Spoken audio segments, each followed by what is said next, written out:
7월 9일 금요일 아침 기도에 오신 여러분을 환영합니다. 오늘 우리가 함께 나눌 말씀은 야고보서 4장 13절에서 17절 말씀입니다. 함께 말씀 읽도록 하겠습니다. 들으라, 너희 중에 말하기를 오늘이나 내일이나 우리가 어떤 도시에 가서 거기서 1년을 머물며 장사하여 이익을 보리라 하는 자들아, 내일 일을 너희가 알지 못하는도다. 너희 생명이 무엇이냐? 너희는 잠깐 보이다가 없어지는 안개니라. 너희가 도리어 말하기를 주의 뜻이면 우리가 살기도 하고 이것이나 저것을 하리라 할 것이거늘 이제도 너희가 허탄한 자랑을 하니 그러한 자랑은 다 악한 것이라. 그러므로 사람이 선을 행할 줄 알고도 행하지 아니하면 죄니라. 아멘. 오늘 본문은 들으라 라는 명령형으로 시작됩니다. 야고보는 이전과는 조금 다른 분위기로 중요한 가르침을 전하고자 하는데요. 이목을 집중시킨 야고보는 특정한 대상을 지목합니다. 너희 중에 말하기를 오늘이나 내일이나 우리가 어떤 도시에 가서 거기서 1년을 머물며 장사하여 이익을 보리라 하는 자들아. 강력한 가르침이 필요한 대상은 바로 교회 공동체 구성원들 중 장사를 하는 사람들이었습니다. 이들이 어떤 사람인지 한번 살펴보겠습니다. 야고보가 말한 장사하는 사람들은 믿음을 가진 자들이었습니다. 성도였다는 것이죠. 그리고 이 사람들은 당연하게도 장사를 통해 이익을 얻고자 했습니다. 뿐만 아니라 가만히 앉아서 이익을 얻길 원했던 것이 아니고 이익을 얻기 위해 구체적인 계획을 세우는 사람들이었습니다. 특정한 도시로 가서 장사를 할 것이고 장사의 기간은 1년, 그리고 출발 시기는 오늘이나 내일.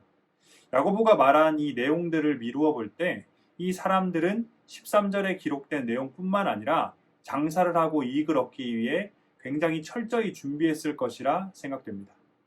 그리고 마지막으로 이 사람들이 자신들이 살고 있던 도시가 아니라 다른 어떤 도시로 가서 장사하겠다라고 하는데 당시의 시대적 상황과 교통수단의 수준 등을 고려해 본다면 지금 이 사람들은 굉장히 큰 결단을 한 것이고 또한 장사하는 것에 있어서 대단한 열심과 열정이 있었다는 것을 알 수 있습니다. 여기까지 살펴보면 우리는 자연스럽게 이런 생각이 떠오릅니다. 도대체 뭐가 잘못된 것일까? 도대체 어디에 문제가 있어서 야고보는 그렇게 강력한 어조로 가르침을 주고 있는 것일까? 출발의 시기가 잘못된 걸까? 장사하려는 도시가 잘못된 걸까? 아니면 장사의 기간이 잘못된 걸까? 아니면 그것도 아니면 이익을 얻으려는 것이 잘못된 것일까? 한번 이어지는 말씀을 계속해서 살펴보겠습니다. 14절입니다. 내일 일을 너희가 알지 못하노다. 너희 생명이 무엇이냐? 너희는 잠깐 보이다가 없어지는 안개니라. 14절에서 우리는 야고보가 도대체 무엇 때문에 그렇게 강력한 어조로 지극히 정상적인 모습으로 장사를 하며 먹고 살고자 하는 성도들에게 가르침을 주려 했는지 알 수 있습니다. 야고보가 보기에 장사를 하며 살아가는 성도들의 삶이 믿음 없는, 다시 말해 하나님을 모른 채 장사하며 살아가는 사람들과 아무런 차이가 없었습니다. 우리가 이미 살펴봤듯이 지금 교회 공동체에 속해서 장사를 하며 삶을 살아가는 사람들이 세운 그 계획은 지극히 정상적입니다. 성도인 우리가 볼 때뿐만 아니라 하나님을 모르는 세상의 사람들이 볼 때도 지극히 정상적일 겁니다. 그런데 야고보는 오늘이나 내일이나 우리가 어떤 도시에 가서 거기서 1년을 머물며 장사하여 이익을 보리라 라고 하는 이 계획이 세상에 장사하는 사람들의 계획이었다면 아무런 문제가 없겠지만 이것은 하나님을 창조주, 구원자로 믿고 그분을 자신의 왕, 주인으로 섬긴다고 고백하는 성도의 계획이라면 무언가 가르칠 수밖에 없는 상황이라는 것이죠. 야고보가 지적한 것은 우리의 인생의 근본적인 요소였습니다. 너희의 생명이 무엇이냐라는 질문 속에 그의 가르침이 집약되어 있다고 할 수 있는데요. 1년의 장사 계획을 세우지만 실상 우리는 당장 1분 뒤, 하루 뒤의 일도 모르는 존재입니다. 잠언 27장 1절입니다. 너는 내일 일을 자랑하지 말라. 하루 동안에 무슨 일이 일어날는지 내가 알 수 없음이니라. 우리는 그저 지나온 세월을 돌아보며 항상 아침에 눈을 떠왔기 때문에 당연히 내일도 눈을 뜰 수 있을 것이라는 막연한 믿음으로 하루하루를 살아갑니다. 매일같이 타고 다니는 대중교통과 자동차는 우리가 아무리 조심한다고 하더라도 사고가 일어날 수 있고 또한 그 사고로 순식간에 목숨을 잃을 수도 있습니다. 뉴스를 통해 접하는 수많은 사건과 사고들, 그리고 뉴스에 다뤄지지 않는 수많은 사건과 사고들이 우리의 삶을 가득 채우고 있습니다. 야고보는 이런 우리의 현실을 잠깐 보다가 없어지는 안개라고 표현합니다. 주일날 아침에 집에서 대학교회로 가는 도로에 가끔 안개가 자욱하게 낄 때가 있습니다.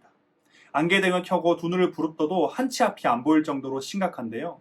그럴 때는 세상이 안개로 가득 찬 것처럼 이 안개의 존재감이 대단하게 느껴집니다. 또한 안개가 영원히 사라지지 않을 것처럼 느껴집니다. 그런데 조금만 시간이 지나면 언제 그 자리에 자욱하게 안개가 껴나는 듯이 다 사라지고 맙니다. 정말 말 그대로 단 하나의 흔적도 없이 사라집니다. 야고보는 우리의 인생이 이러하다라고 설명합니다. 잠깐 보이다가 없어지는 안개와도 같은 인생. 엄청난 존재감으로 전 세계에 영향력을 끼치고 수많은 사람들의 머릿속에 자신의 이름을 새겨서 영원토록 사라지지 않을 것 같은 인생일지라도 안개처럼 단 하나의 흔적도 없이 사라질 것입니다. 야고보가 이러한 인간 생명의 불확실성, 일시성, 무력성, 소멸성을 지적하는 것은 하나님 앞에서 인간의 존재, 나라는 사람이 어떤 존재인지를 설명하기 위함이었습니다. 하나님 없이 홀로 서 있는 우리는 아무것도 아닙니다. 한 치 앞도 내다보지 못하고 자신의 생명조차 자신의 뜻대로 할 수 없는 나약하고 무지한 존재가 바로 우리입니다. 이어서 야고보는 이런 덧없는 인생이 어떻게 살아가야 하는지를 가르칩니다. 바로 15절입니다. 너희가 도리어 말하기를 주의 뜻이면 우리가 살기도 하고 이것이나 저것을 하리라 할 것이거늘. 이 15절을 원어의 의미를 조금 더 살려서 읽어본다면 다음과 같습니다. 대신에 너희들은 이렇게 말해야 한다. 주의 뜻이면 우리가 살기도 하고 주의 뜻이면 이것이나 저것을 하리라. 지금 야고보는 우리의 인생이 하나님께 달려있음을 그리고 하나님의 뜻을 따라 살아가야 함을 가르칩니다. 13절에서 야고보가 문제로 삼았던 것은 장사를 통해 이익을 얻고자 힘쓰고 또 이를 위해 열심과 열정을 가지고 계획을 세우는 그 자체가 아니었습니다. 야고보는 하나님이 배제된 인생의 계획을 문제로 삼았던 겁니다. 13절부터 15절까지 야고보의 가르침을 정리해보면 다음과 같습니다. 야고보는 앞서 말씀드린 것 같이 장사를 통해 이익을 얻고자 힘쓰고 또 이를 위해 열심과 열정을 가지고 계획을 세우는 것 자체를 문제 삼는 것이 아니었습니다. 그가 지적했던 것은 우리의 인생의 기초를 어디에 두고 있느냐였습니다. 그런 점에서 오늘 본문은 장사를 하는 성도님들에게만 국한된 말씀이 아니라 열심과 열정을 가지고 인생의 다양한 계획들을 세우며 살아가는 우리 모두를 향한 말씀이라고 볼 수 있습니다. 하나님을 알지 못하는 세상의 사람들은 자신이 영원히 살 것처럼 자신의 인생을 자기가 스스로 완벽하게 통제할 수 있을 것처럼 엄청난 교만을 자신의 인생의 기초로 삼고 살아갑니다. 하지만 성도인 우리는 그들과는 다른 모습으로 살아가야 합니다. 우리의 인생은 영원하지 않을 뿐만 아니라 당장 오늘이라도 흔적도 없이 사라질 수 있음을 인정하고 겸손함을 인생의 기초로 삼아서 우리의 인생의 주인, 통치자 대신 나의 창조자 구원자 하나님을 구하면서 살아가야 합니다. 이것이 오늘 본문에서 야고보가 장사하는 성도들을 향해 가르치고자 했던 것입니다. 세상의 사람들은 교만함을 인생의 기초로 삼지만 성도인 우리들은 겸손함을 인생의 기초로 삼아야 합니다. 사랑하는 대학교의 성도 여러분, 우리는 무엇을 우리의 인생의 기초로 삼고 살아가고 있는지 돌아봐야 합니다. 무엇이 인생의 기초인가? 라는 질문을 쉽게 바꿔본다면 누구의 기쁨을 위해 선택하고 행동하고 있는가입니다. 교만함을 인생의 기초로 삼고 사는 사람들은 철저히 자신의 기쁨만을 위해 선택하고 행동합니다. 자기 인생의 주인은 자기 자신이기 때문입니다. 하지만 이 겸손함을 인생의 기초로 삼고 사는 사람들은 자신의 어리석음과 나약함을 알기에 나보다 나를 더 잘 아시는 그리고 독생자를 보내시고 그 생명값으로 죄인이었던 나를 향한 놀라운 사랑을 확증하셨던 그 하나님의 기쁨을 위해 선택하고 행동합니다. 내가 어떤 존재인지, 하나님은 누구신지, 그리고 나에게 하나님은 또 어떤 분이신지를 항상 되새기길 원합니다. 겉으로 볼 때는 성도든 성도가 아니든 모두가 열심을 가지고 삶을 계획하며 살아가지만 그 가운데는 분명한 차이점이 있습니다. 오늘 본문에서 그걸 확인할 수 있는데요. 16절입니다. 이제도 너희가 허탄한 자랑을 하니 그러한 자랑은 다 악한 것이라.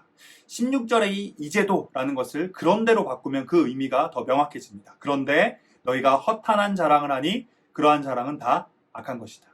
교만함을 기초로 삼고 살아가는 사람은 허탄한 자랑을 하며 살아갑니다. 여기서 이 허탄한 자랑은 요한일서 2장 16절에 기록된 세상으로부터 온 이생의 자랑으로 하나님의 주권을 무시한 자랑, 오만과 허영심으로 가득 찬 자랑입니다.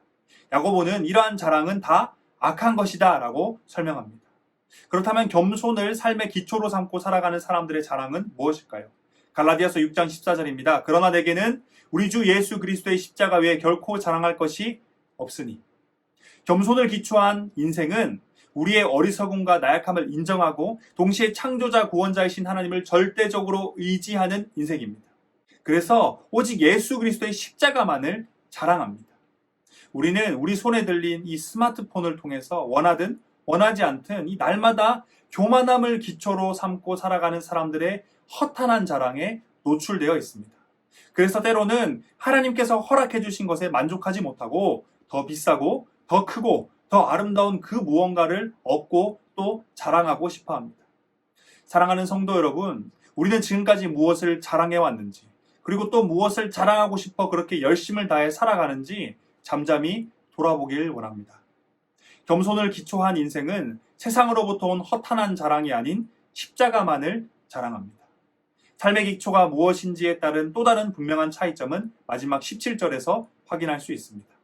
17절입니다. 그러므로 사람이 선을 행할 줄 알고도 행하지 아니하면 죄니라. 17절에서 선을 행할 줄 알고도 행하지 아니하면 죄니라 라는 말을 조금 더 풀어보면 어떤 일이 선한 줄 알고 또한 그것이 하나님의 뜻에 합당한 줄 알면서 고의적으로 거역하면 그것은 죄다 입니다. 마지막 17절은 겸손을 기초한 인생을 살아가는 성도에게 주어지는 경고의 말씀입니다. 겸손을 인생의 기초로 삼았다면, 다시 말해 내가 아니라 하나님을 내 인생의 주인, 통치자로 삼았다면 그분의 뜻, 다시 말해서 이 선을 행하는 인생이 되어야 한다는 겁니다. 우리의 인생 가운데 선한 열매가 맺어지고 예수 그리스도의 향기가 풍겨나야 한다는 것입니다. 성도든 성도가 아니든 이 땅을 살아가는 사람들은 모두가 삶의 열심을 가지고 계획을 세우며 살아갑니다.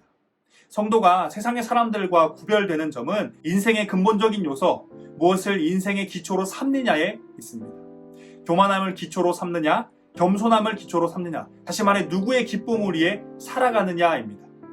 그리고 무엇이 인생의 기초냐에 따라서 누군가는 허탄한 것을 자랑하고 또 누군가는 십자가를 자랑합니다. 그리고 무엇이 인생의 기초인가에 따라서 인생 가운데 선한 열매가 맺기도 하고 악한 열매가 맺기도 합니다. 그리스도의 향기가 풍기기도 하며 악취가 풍기기도 합니다. 사랑하는 대학교의 성도 여러분, 나의 인생의 기초가 무엇인지, 누구의 기쁨을 위해 선택하고 행동하고 있는지 우리 스스로에게 질문해 보길 원합니다. 겸손을 기초로 한 인생은 나와 하나님과의 관계를 제대로 이해하고 인정하며 기억하는 인생입니다. 매일 아침마다, 숨쉬는 순간마다, 그리고 매일 밤마다 이것을 기억하는 우리 모두가 됩시다. 그래서 십자가만을 자랑하고 선한 열매를 맺으며 그리스도의 향기를 풍기는 인생이 됩시다. 다 함께 기도하겠습니다. 우리의 창조자 구원자 되신 하나님, 주님의 이름을 찬양합니다. 오늘도 어김없이 우리에게 새 생명 주심에 감사드립니다. 사랑하는 하나님, 우리의 인생의 기초가 무엇인지 점검하길 원합니다. 만약 하나님의 기쁨이 아닌 나의 기쁨을 위해 인생을 계획하고 열심을 다해 살고 있다면, 만약 허탄한 것들을 자랑해왔고 또 그러한 것들을 자랑하고자 한다면, 만약 선한 열매는 없고 악한 열매만 맺고 있다면 오늘 이 시간 회개하고 돌이키길 원합니다. 세상은 인간의 위대함을 찬양하고 스스로가 인생의 주인이라 말하지만 창조주 구원자 되신 하나님 없는 인생은 무의미하다는 것을 압니다. 하나님, 우리 인생의 반석과 같은 든든한 기초가 되어주시고 진정한 소망과 삶의 원동력이 되어주시길 기도합니다. 인생을 살아가며 수많은 계획들을 세우고 실천하지만 그 모든 계획의 기초에 하나님의 뜻이 담겨있길 원합니다. 나의 기쁨과 만족이 아닌 하나님의 기쁨과 만족을 위해 계획을 세우고 실천하며 그것을 통해 세상 가운데 십자가를 자랑하고 선한 열매를 맺길 기도합니다. 새로운 하루 가운데, 그리고 남은 한 주 가운데 나와 하나님과의 관계를 제대로 이해하고 인정하며 기억하는 인생, 겸손함을 기초로 한 인생 살길 소망하며 우리의 구원자 삶의 이유 다시 오실 예수 그리스도 이름으로 기도드립니다. 아멘.